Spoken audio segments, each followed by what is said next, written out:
Let's get into the news. So now we're into the news. We've tricked everybody. We've shifted. Everybody's going to start watching this. I'm going to be like, why is Facebook questions coming out on Monday? Like, yeah, that's how we're doing it. Giving we're running you the weird. We're running wild on this thing. Shirts off. No. So first off, we're going to get into TV and movie news, and then we'll get into the gaming news. Okay. Magnificent Seven shoots past Storks to top the box office. This, of course, is the Denzel Washington, Chris Pratt mega movie. I'm about to say it looks fun to watch. Yeah. Interested in it and everything, but The Magnificent Seven serves as the Oscar-winning actor's first starring role in a Western, which is pretty interesting, and continues his streak of high-performing films that open over $20 million ever since the release of The Great Debaters in 2007. So it's number one, which is cool, and it brought in $35 million. Storks follows it up at $21.8 million. Sully at $13.8 million, which was last week's number one. Yeah. So that's pretty cool. And then you go from there on. A lot of people were saying really good stuff about Don't Breathe. That's one of the movies that I'm wanting to go see because just the premise, like the idea behind it is so cool. About a blind man that can hear very well and wants to kill you. Yeah. And Suicide Squad, even still being in the top 10, is pretty interesting as well. And Kubo, the Two Strings, is holding at the 10 spot with 1.1 million. And Kubo was actually a pretty good movie. Now, Sam Neill. Sam Neill. Not the dinosaur guy. The dinosaur guy, as Robbie called him, who played Dr. Alan Grant in Jurassic Park, has revealed that he'll be in Thor Ragnarok. I mean, I feel like this cast can't get any better. I mean, we've got two Jurassic Park alums in this movie. What else? We're going to get the T-Rex in there next. He said, I did a couple of days of Thor just before I came to this interview that he had with Entertainment Weekly. The actor joked, if I say anything else, Marvel Secret Agents, and they are lethal, will come and get me and probably my children as well. Those Agents of S.H.I.E.L.D., man. Yeah. So that's pretty interesting seeing, someone that's had such a long career come into it. I can only imagine what he's going to do in it. Probably scientist of dinosaurs. Paleontologist, maybe. Yeah, maybe he's a researcher on the world eater snake. I can't remember its name. Oh, F me. Not F Snake, me. Snake Man McGee. Snake Man McGee, that's his name. I can't remember it. But he has to find it on Isla Sorna. Yeah, there you go. That's where. Or you can get a fishing pole and go out there and that'll work. Pull him up. That works as well. So we can get that goddess with the trash bags. God.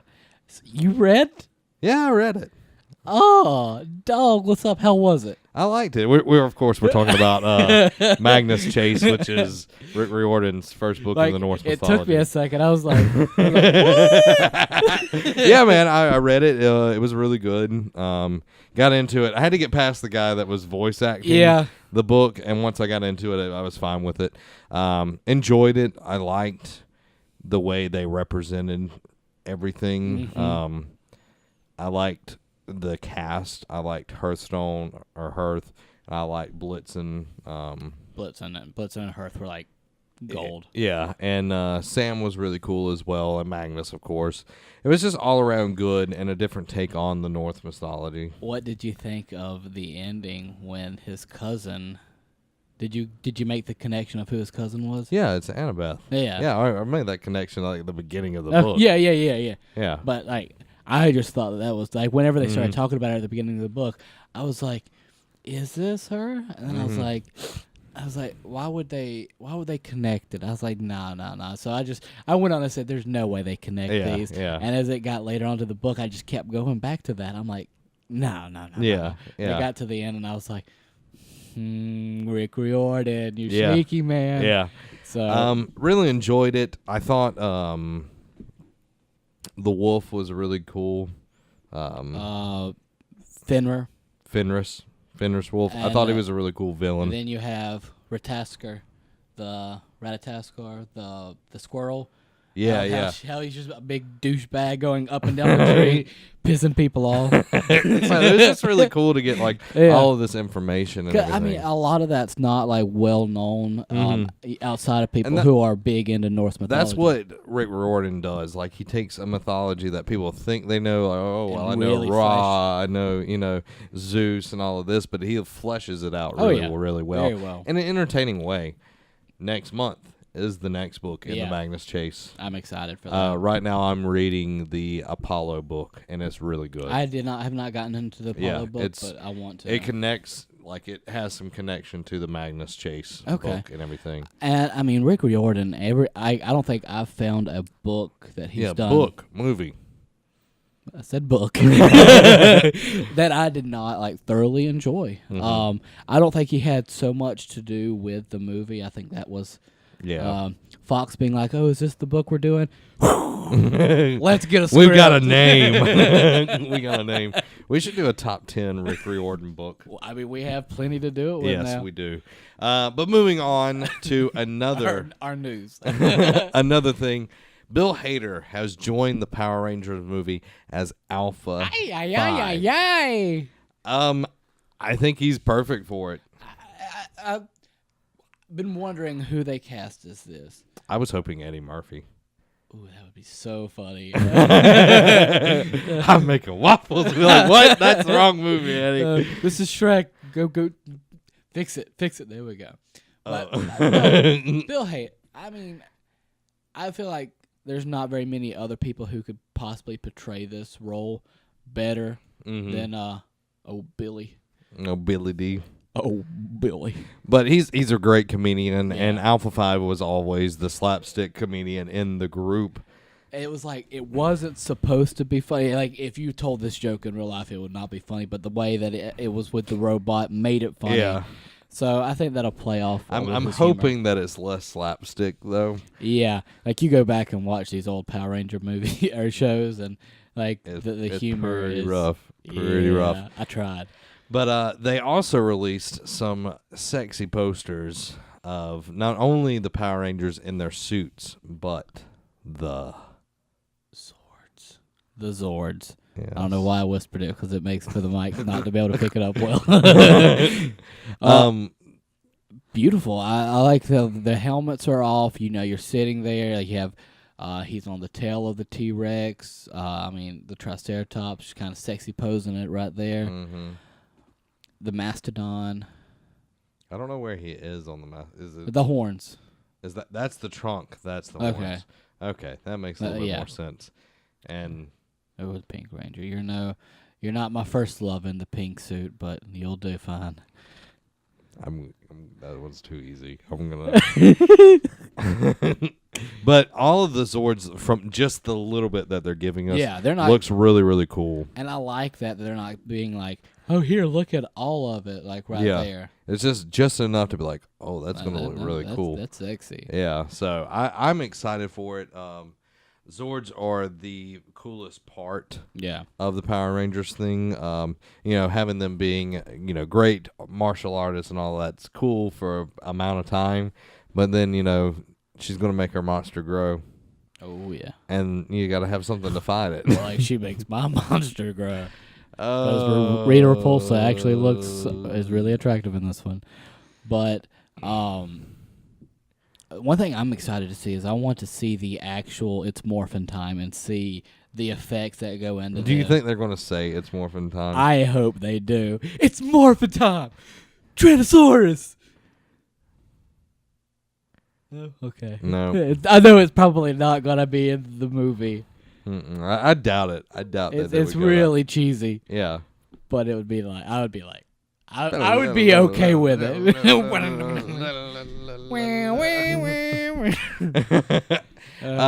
But moving from Power Rangers into Assassin's Creed, There was some news that came out that is pretty interesting. ¿Por qué? The Assassin's Creed movie is doing something very interesting with its past scenes. Of course, the scenes that are in the day and the present are going to be in English, but what they're doing over at New Regency, Justin Krul said, we played around with the English as well in the past, but it was really obvious what we wanted as soon as we went back and started speaking beautiful Spanish. It really adds an exoticness and richness to the film. I don't like reading subtitles in movies. Exactly. But you know what would have been really funny?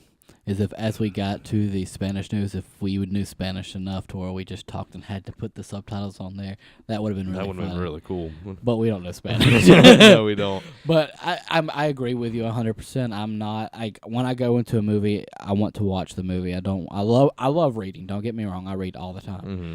But when you're at a movie, you feel like if you're reading this, you're going to miss something that's in the movie. And it's kind of like when you watch anime, like it takes away from some of the action that's going on if you're watching Japanese dubs instead of, and of course Japanese dubs are usually a little bit more in depth, but they're not taking it from a language and then translating it. Yeah. They're filming it this way. So, and we were even talking about this beforehand, that, yes, in the past they were, in Italy. I almost said Ireland. But Ireland. They were in Italy and everything with the whole Ezio story, but they didn't talk in Italian. Ezio Auditore. So, I'm curious to see what it is. I guess for the cinema side of it, I guess it would make it more interesting, and it would, I guess, flow better for them. But I just feel like it would have been better if it was like the games. You go back and because it's kind of like The Matrix. It teaches you what you need to know, so you already knew how to speak that. That's why it came across as English to you. Yeah, it's like Valkyrie, but really better. Because Valkyrie was a really bad movie. I need to learn Kung Fu. Uploading now.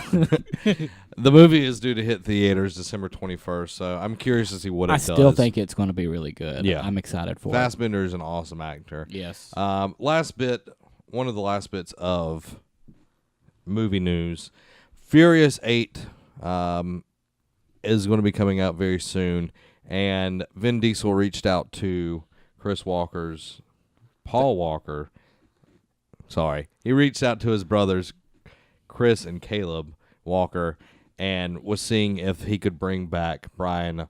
Oh my God, I am totally O'Connor. I almost said Brian O'Halloran. I am all over the place right now. We'll get through this. He said, I had a phone call with Vin for about an hour, and we really discussed this a while back. He wanted our blessing, and see if it would be acceptable to maybe bring Paul's character back to really kind of let his fans know he's still out there. Cody, not Chris, chimed in, adding, Universal wants to make sure to be respectful of Paul and his image too and his family. So that doesn't really answer if they're going to let him. It would be cool, just to kind of, as long as it's brief. I do not want it to be long. I feel like that would just take away from everything. And in all honesty, I've loved the Fast and Furious movies, but have they said that 8 is their last one? No, they're doing another trilogy. Like 8, 9, and there's going to be 3 more movies, 8, 9, and 10. Why did I not hear this? I don't know. Oh. I don't know. But I don't want them to do it. And here's my reason why. The send-off they had in Fast 7 was the best send-off they could have for Paul Walker. I know. I teared up. I know. I cried like a baby. The waterworks didn't go out of my eyes, but they were like, free me. I was like, no. But it was honestly, like you said, it's the best way they could have sent that character off. Yeah, so I don't think he needs to be back in this. I know Vin is trying to do this in the right way, but I don't want to see him back in this for the purpose of trying to sell tickets or whatever, connect the dots. The way they sent him off in the previous movie was the best way possible, and keep it that way. You don't have to keep dredging up that painful memory. I think, and I didn't think about it until you brought it up, but I think that's probably one of the bigger reasons he's doing it is to get more ticket pull in. You need either sink or swim without Paul Walker there, because if they did have him in there, that it would pull a lot more than what it would. Yeah, definitely. Fast and Furious 8 will hit theaters in April 2017, and it's directed by the guy that did Straight Outta Compton. Straight Outta Compton's a really good movie. Still have not seen it. I need to. You need to. Star Wars news alert. Beep, beep, beep, beep, beep, beep, beep, beep, beep, beep.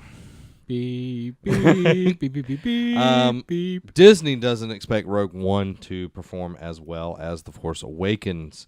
In a comment that they made from Disney's chief, Bob Iger, he said, "We never felt it would do the level of Force Awakens." Where's the next part? The level of interest in Rogue One is as high as it is for Force Awakens. The Disney executive also noted that he's watched a rough cut of the upcoming film, saying it was really interesting in terms of Star Wars storytelling, before adding that he loves what he's seen. I'm excited for it. The movie hits December 16th, and I think it's going to do phenomenal. I was about to say, Star Wars fans are extremely excited for this, and yes, I can understand what their thoughts of this not doing as well as Force Awakens, because how long had we waited for a new Star Wars movie? A very long time. And I think that's what pulled a lot of people in. Yeah, I do not think it's going to beat or, The Force Awakens did phenomenal in sales. It's going to be hard to beat it, but that doesn't mean that's not going to be a good movie. No, I think it's going to be great. This is a story I know us here on the Nerd Cave have been wanting to hear this side of the story of how they got the plans and everything. We've been wanting to hear this for a very long time. So now that it's getting fleshed out, I feel like everybody who is even remotely in tune to Star Wars feels the same way. And I think that it's not going to do better, but it's going to be right up in that ballpark. It's going to be a very solid movie. Moving on to some TV news, mostly Netflix. Shout out to Netflix. There's a new month means stuff coming and stuff going. For the things that are coming, I'm very excited about it because I get to catch up on two shows that I've really wanted to see, and that's Flash Season 2 and Arrow Season 4.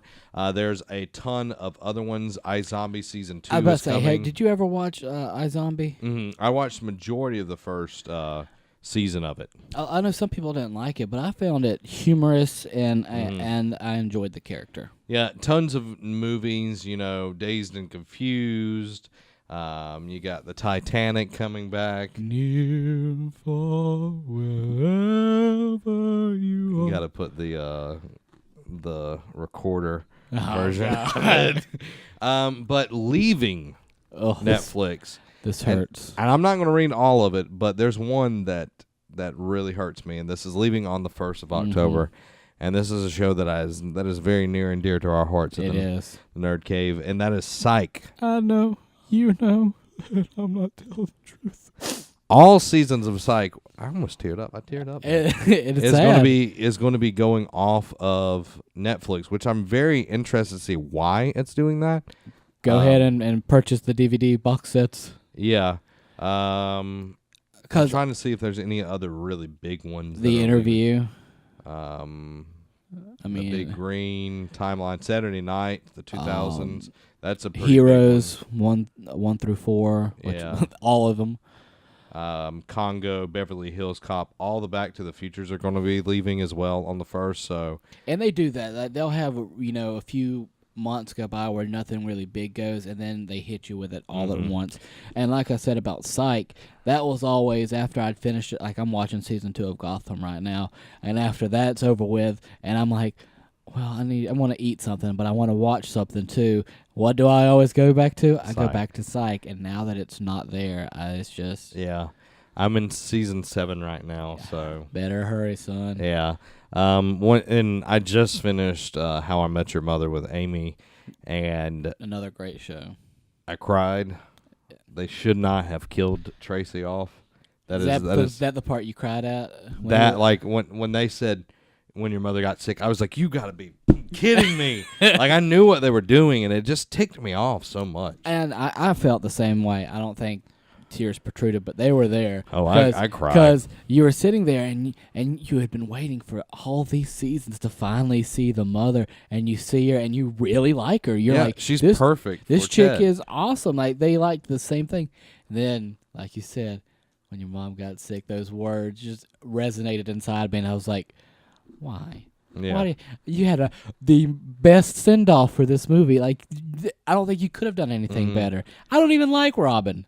I like Robin, but they weren't meant for each other. Like we saw that from the very beginning. They weren't meant for each other. Yeah. Bullcrap. But that's what's leaving and coming to Netflix. Yeah, whatever.